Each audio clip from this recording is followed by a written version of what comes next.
Management has taken both the responsibility and accountability to ensure the health and safety of all stakeholders accessing nurses' premisation functions. When working away from the office, top management has taken both the responsibility and accountability to ensure the health and safety of all stakeholders accessing nurses' premisation functions. When working away from the office, top management has taken both the responsibility and accountability to ensure the health and safety of all stakeholders accessing nurses' premisation functions. When working away from the office, top management has taken both the responsibility and accountability to ensure the health and safety of all stakeholders accessing nurses' premisation functions. When working away from the office, top management has taken both the responsibility and accountability to ensure the health and safety of all stakeholders accessing nurses' premisation functions. when working away from the office, Top management has taken both the responsibility and accountability to ensure the health and safety of all stakeholders accessing nurses' premisation functions. when working away from the office, Top management has taken both the responsibility and accountability to ensure the health and safety of all stakeholders accessing nurses' premisation functions.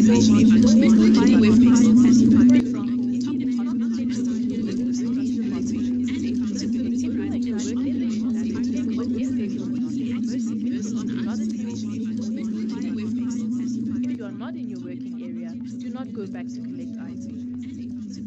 Stay calm, walk briskly, and do not run. Walk in single file and keep to the left-hand side. Assist injured persons or persons who stumble.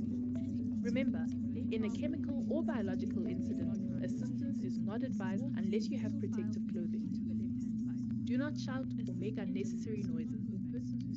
Do not interfere with persons performing emergency services. Proceed straight to the prescribed assembly point and report any missing persons to the authorities or health and safety representatives. Do not return to the building until authorized to do so by the emergency controller.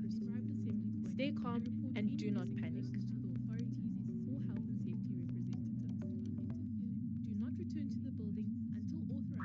Thank you, Chairperson. To move on to the ethics theme for the month. The ethics theme for the month is the antidote to contempt. Contempt is a behavior that requires particular attention as it contributes to the breakdown in work relations and results in poor performance and high staff turnover.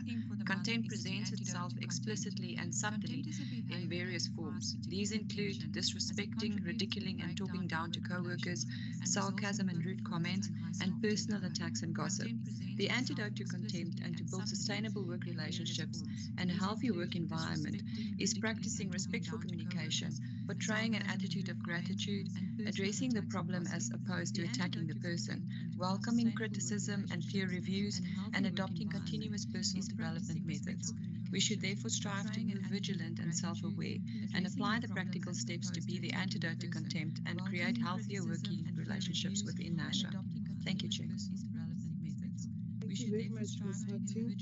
Members, may I request that we consider the proposed agenda and get an indication of whether we adopt it as presented. Consider the proposed agenda. From my side, Ms. Hutton, or maybe I'll raise the issue in our closed session. Members, any changes? I don't see any hand. May I request that from my side, we move or maybe I'll raise our agenda as presented. Members, any? Thank you, Ms. Massetti. I don't see any hand. I do request from my side, we move or maybe I'll raise our agenda as presented. There are members, any? Thank you, Ms. Massetti. I don't see any hand. I do request from my side, we move or maybe I'll raise our agenda as presented. There are members, any? Thank you, Ms. Massetti. I don't see any. I do otherwise, has to complete to provide a basis by members and return the same maybe that we want to otherwise, has to complete to provide a basis by members one item return the same maybe that we want to guidance otherwise, has to complete to provide a just to indicate that the submission is confidential information for Sasol Oil. The purpose of this submission is to request the REC to note Sasol Oil's RFRs for the period July 2020 confidential information for Sasol Oil. For its The purpose of this submission is to storage request and the loading REC to note facilities. Sasol Oil's In terms RFRs of for the analysis, period comparison July of actual is 2020 confidential volumes, information revenue, for Sasol OPEX, Oil. and PPE. For its purpose of this submission is to storage request and the calculation. REC In terms of analysis, comparison of actual 2020 volumes, revenue, for its calculation 21 analysis based on the analysis on the financial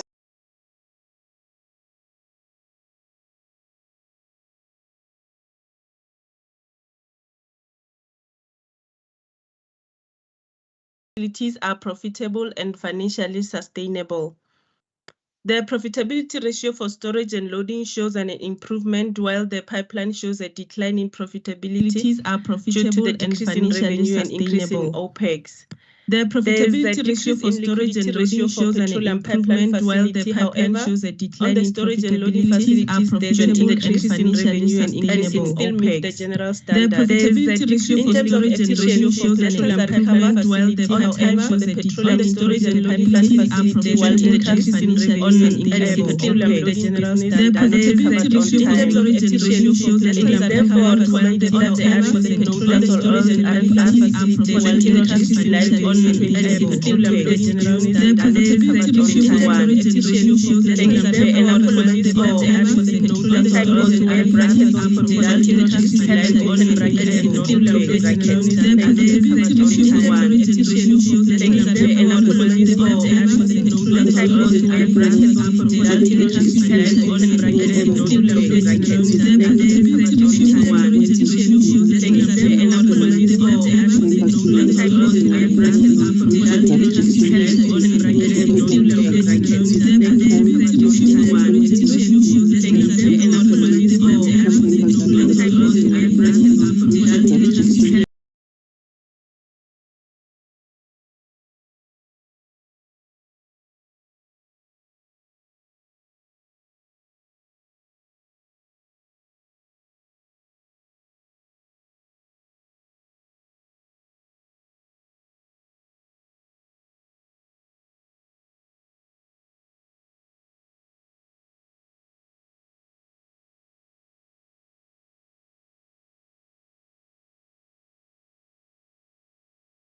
We make a reference, a proper reference to that decision. For example, the decision and reason for decision document reference.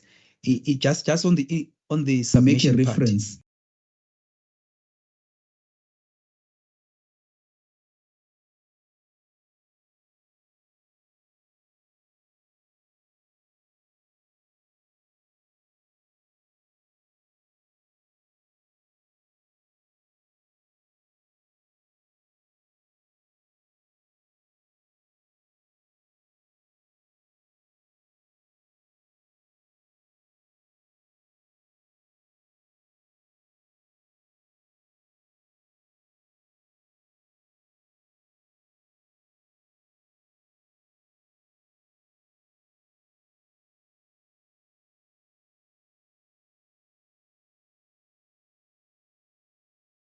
Lastly, from my side, Chairperson, just to say that it will also be important just to highlight the fact that this pipeline does not have a Lastly, a from my side, Chairperson, just to say that it will also be important just to highlight the fact that this NATREF and pipeline does not have a lastly from my side, Chairperson, just to say that it will also be important just to highlight the fact that this important to know NATREF pipeline does not have a lastly from my side, Chairperson, just to say that it will also be important just to highlight the fact that this more of a NATREF pipeline does not have a lastly from my side, Chairperson, just to say that it will also be important just to highlight the fact Thank you, Chairperson. Chairperson, just excuse my voice.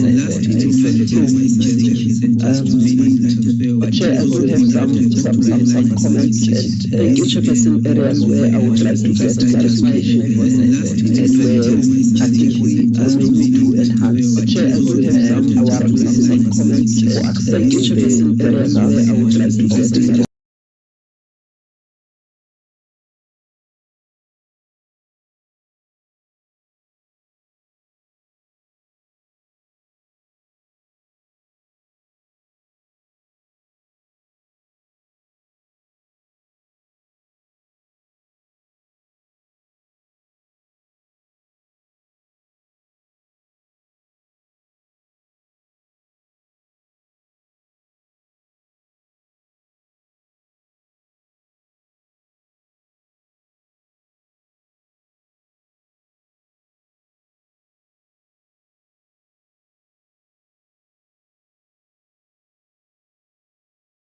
Must be submitted 4 months.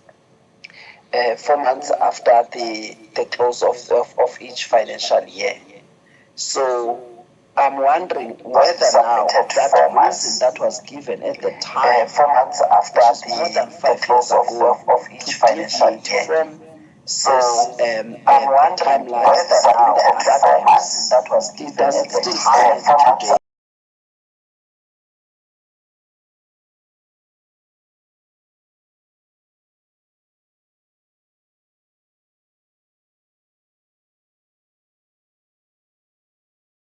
And we're deviating from the one that is prescribed in the RRMs, and then we had to accommodate Sasol Oil since it deviating submit the one that is prescribed in the RRMs after its financial year. And then we had to accommodate Sasol I'm just wondering if that reason still stands such that the one that is prescribed in the RRMs after its financial year. And then we had to accommodate Sasol Oil. Just wondering if that also because it still stands such that the one that is prescribed in the RRMs after its financial year. And then we had to accommodate Sasol Oil. And also because legislature areas such as the gas after its financial such as gas when it comes to and also because all of the financial areas such as the gas after its such as gas for professionals and it affects financial areas such as the parent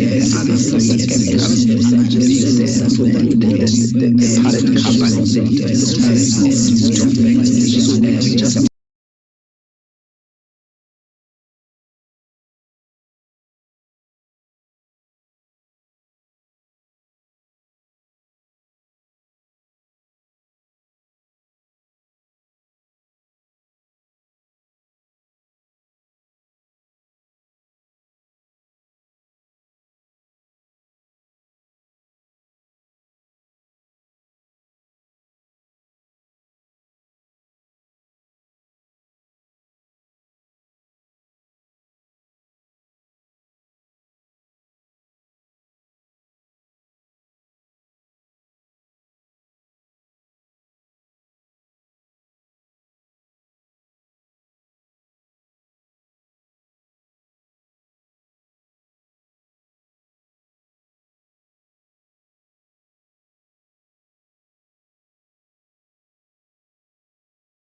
Translate that such a decrease of difference in the volumes and look at the monetary value there, it is quite high, and that is where translate that such a decrease of difference in the volumes and look at the monetary value there. What it is quite high, 10 million, and that is where translate that such a decrease if there is no third party, because the volumes are lower, which is in the pipeline volumes are lower.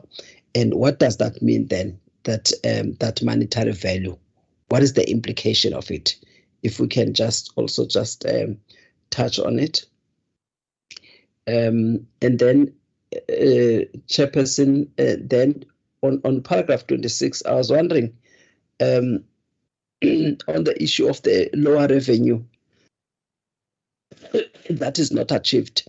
What does that mean with regards to the operating revenue that was required? Bear in mind that that revenue, that the operating revenue is informed by the volumes that were forecasted, of which volumes were not achieved. So if there is lower revenue now, operating revenue, who must then benefit? Does that imply any efficiency, or at least for Sasol Oil? And what does it mean then for the next period? If we look at that at the lower operating cost or revenue.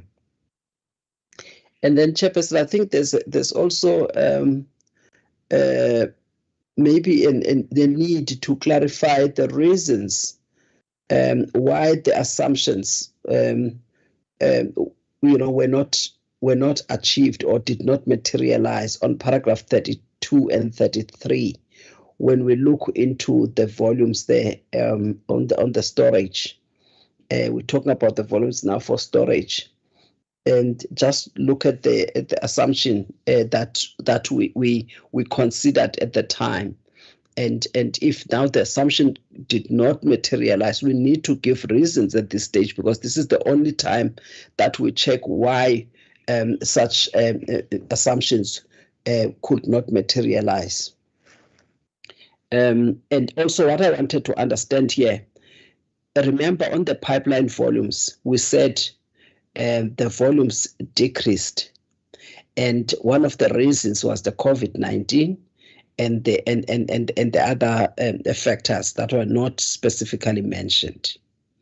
But when it comes to storage volumes, we're saying that the storage volumes have increased. Can we get clarification here? Because when one reads this, we want to get an understanding here, because the product is transported through the pipeline, then it gets stored. So if the product that is transported by pipeline decreased, how come the one that is stored then increase? How did that happen? Can we just get a clarification there during the same period? How did that happen? And also, if you look at table 3, you will see that the actual for 2019 there, in terms of the volumes in millions, is slightly lower than the actual volumes that were achieved in 2020 by almost 5%. However, when we approved the tariff, look at the volumes were far higher than what was achieved in 2019, far higher than that. And I wanted to just check, because at this point in time, this is where we now need to interrogate perhaps even more, just to check why the assumptions did not work, that forecast. Because it seems to me what this indicates is that we estimated a very high demand growth, because if our demand growth was 5% at least, we could have achieved that if you look at 2019 and 2020, because we have achieved at least a higher volume of 4.34. But now we went far higher, and I'm not sure what was the basis. So that here, when we say we have not achieved, we achieved less by 18%. We are able to then say we could not achieve what was anticipated then. The reason is this, and that reason does not appear on paragraph 34. And it is important that we talk to that reason. And perhaps the other thing, Chairperson, is to just also maybe paragraph 34. I can see, and it's welcomed that we have the operating cost or expenditure that is lower. However, the volumes have increased, so that is appreciated. There is a contradiction on paragraph 44 and 45, in my view, because we were talking about, if you look at that paragraph, we said the increase in operating profit is due to higher tariff and increase in volumes on NATREF facility. What are we talking about here? Because remember, the volumes for the pipeline volumes, we said they have decreased. The storage volumes, we said they have increased. I still have an issue there. And then, so when we now say that this higher profit is due to the fact that the volumes have increased, but also the tariff is higher, and that the NATREF is fully operational. So can we deal with this contradiction? At least that's how I read it from my side in trying to make sense out of this submission. But also, what is in that paragraph 45? It doesn't look good, in the sense that we are, as a regulator, still reporting that the profit margin is high, and it is high due to the high price, basically, due to the high tariff. And that could actually give an indication of excessive pricing. Because if you look at that increase in the margin was already high if you look at the previous years at 47%. At 47% in 2019. Now it goes to 78%.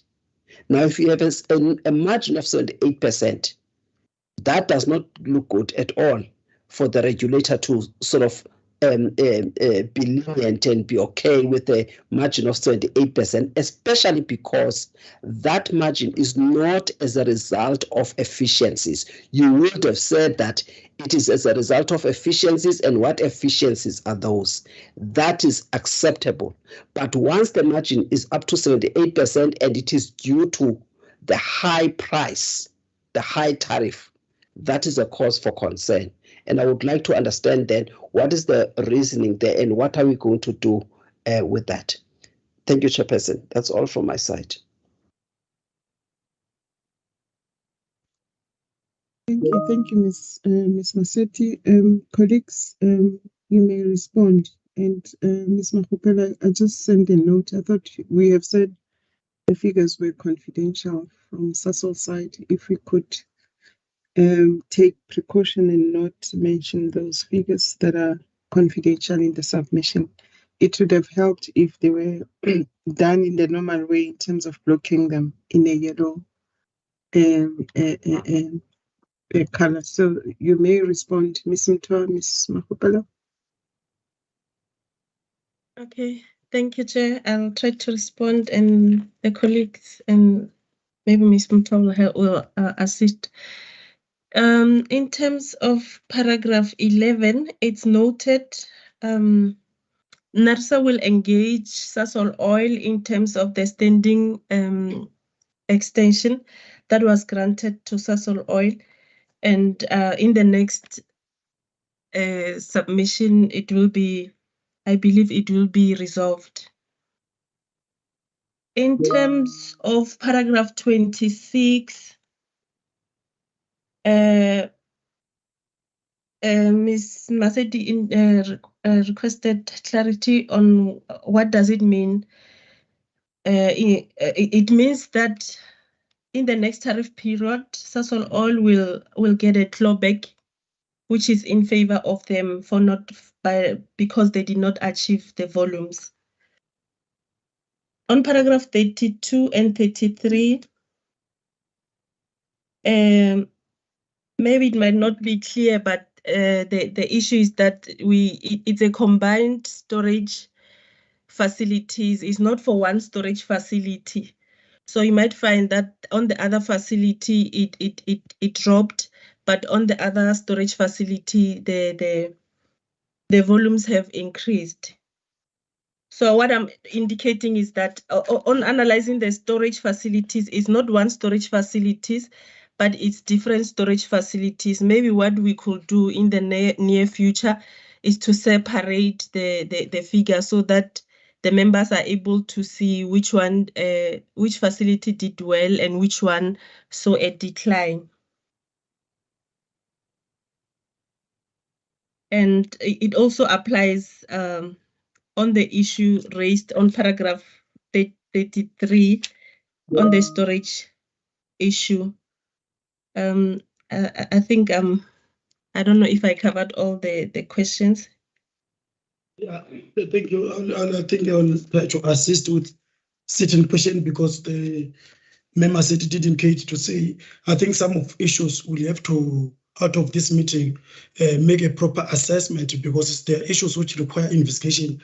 Like you, member said indicated that you look at the issue, pipeline volumes goes down, but in the storage facilities, they go up. They are not talking. There's a conflict there. They're not talking to each other. So this is the issue which, when we enhance our submission in terms of management response, we're able to investigate now, then able to come on that. Then there was also, again, on the table 3, actual 2019 volumes than actual volumes for 2020. They say there's a local volume. 5% increase. Also, as I indicated, linked to the previous one, to say these are issues which we will require a little bit of investigation and see how we can enhance and able to respond during our management response there. There was also a question which is a little bit, I cannot say it's tricky, but I will try to respond the best way I know how. The question Member City indicated is a little bit broader than that.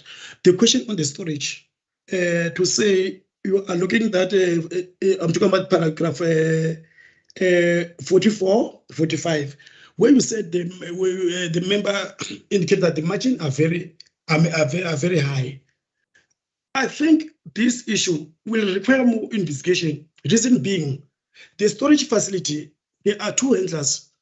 You find that it's regulated by the DMRE on the other portion. So they maybe they need separate as to the other margin where are coming from, because if you can see the storage margin from the DMRE are very high, or maybe those margins and apart from the tariff are lumps together, where you find that there's that fed. So you are finding that there are two players in a storage facility, DMRE playing part where they every year December there's a margin increase of storage, and they've got their own calculation in terms of the regulatory accounting system. And in the same storage, you find that there's a particular part which is being played by regulatory member, Mr. Gumede, once raised this kind of question.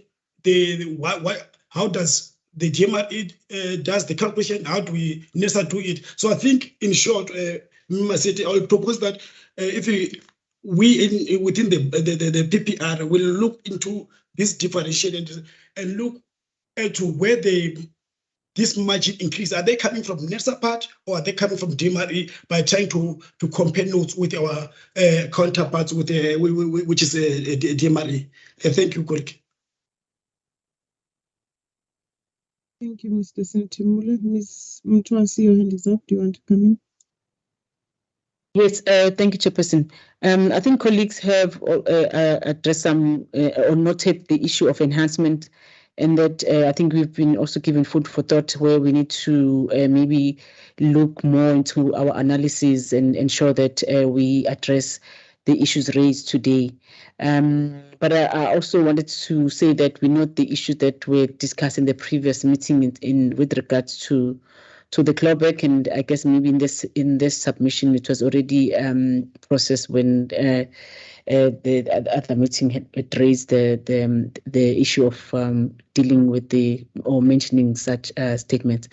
But another thing that I would like maybe Martin to assist in terms of clarifying in terms of the volumes in the pipelines and the volumes in the storage, through you, Chair. Thank you.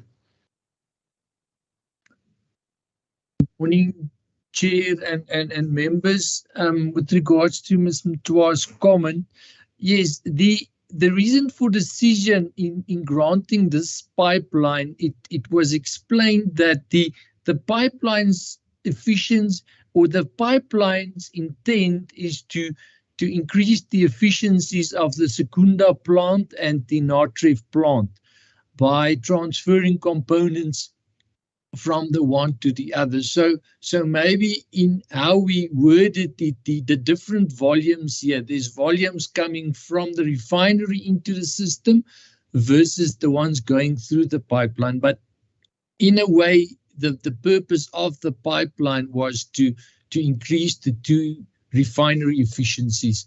I hope that assists the members. Thank you, Chair. Thank you, Mr. Unted. Ms. Masetti as well, I think on the pipeline volumes that are said to have decreased, and I think you mentioned one of the reasons is the impact of COVID-19. But if I look at paragraph 23, there are other factors that the team have mentioned. I'm not sure if you are satisfied with that particular paragraph in terms of the reasons given there. It's not only COVID-19 pandemic. There are other factors that the team have mentioned. I just thought I should also highlight that. Oh, I see Mr. Mkhize, your hand is up. Sorry, sir, I didn't see your hand. I was looking down at the iPad. You may come in, sir. Thanks, Chair. I think it would be important for the team just to also, in highlighting the issue of optimization, because this is a kind of a peculiar pipeline. There could be situations where the optimization is actually on the overall in terms of the plant efficiencies of both the synfuels in Secunda and Natref. Hence, you can have a situation where the storage goes up, but the volumes that are actually being pushed through. So they should talk of the throughput volumes as opposed to just product being stored and sitting there all the time. So we just need to be able to look at that in terms of the analysis, so that one can get a holistic picture.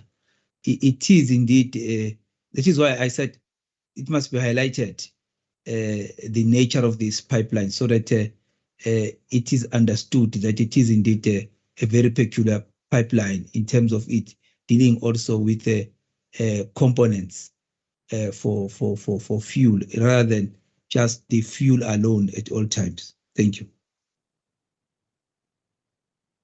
Thank you, Mr. Mkhize. Ms. Masetti, I see your hand is up again. Ms. Masetti? Yes, Chairperson. Chairperson, sorry about your voice. We hope you get better. You may come in, ma'am.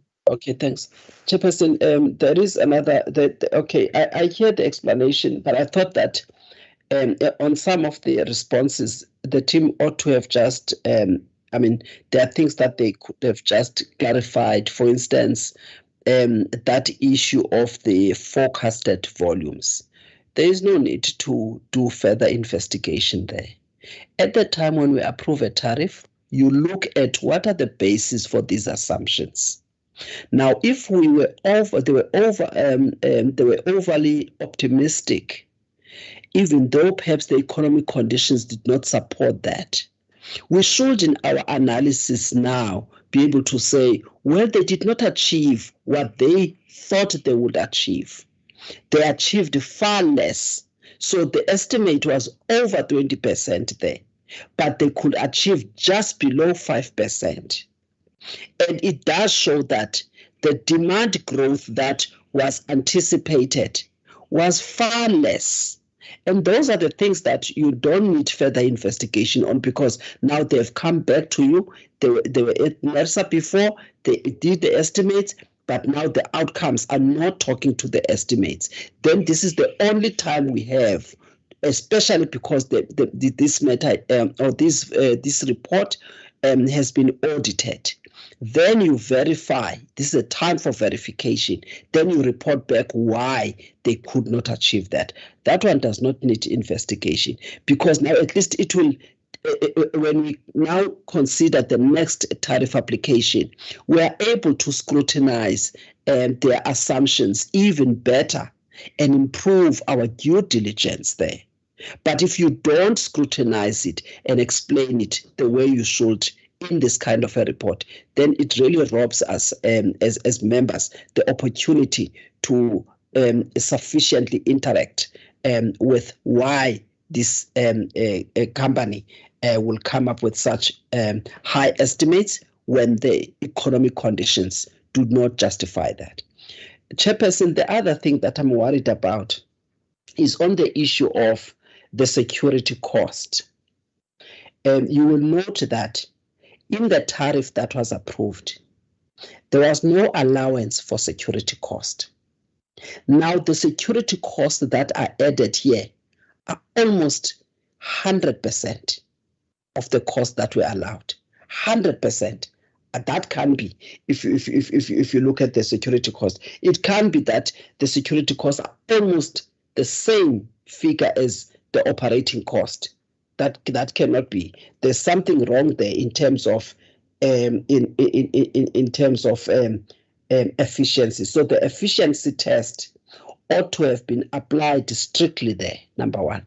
The second thing was that when we deal with audits, we normally then zoom into specific issues where we ask the auditors to double check and provide information on those areas, especially because the security cost is a new cost altogether and is so high here.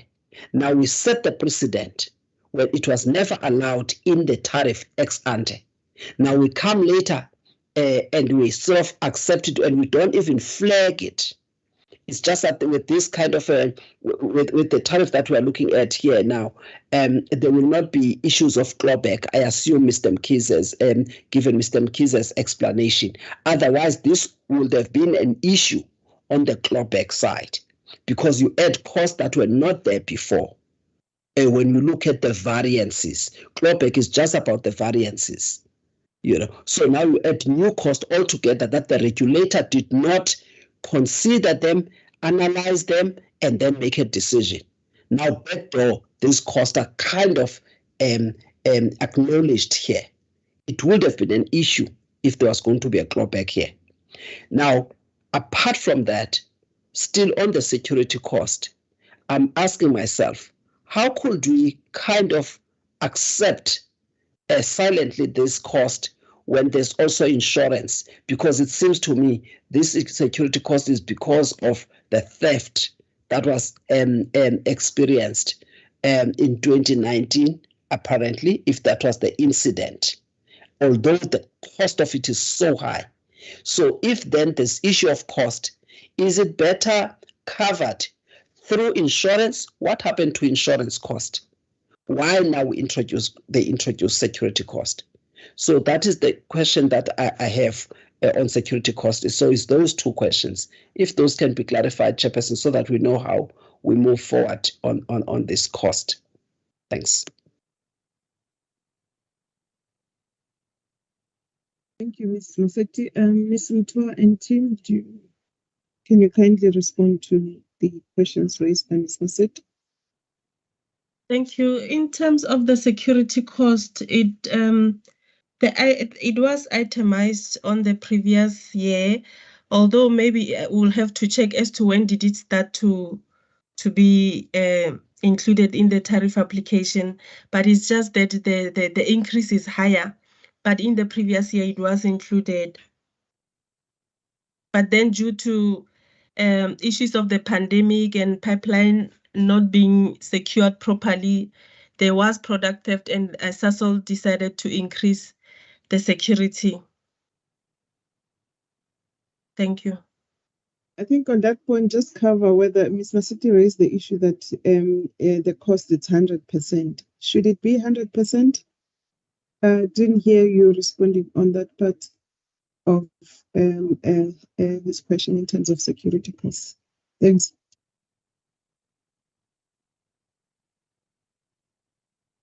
Unfortunately, I wouldn't be able to measure whether it should be lower or higher, but in terms of their reporting, it's very high.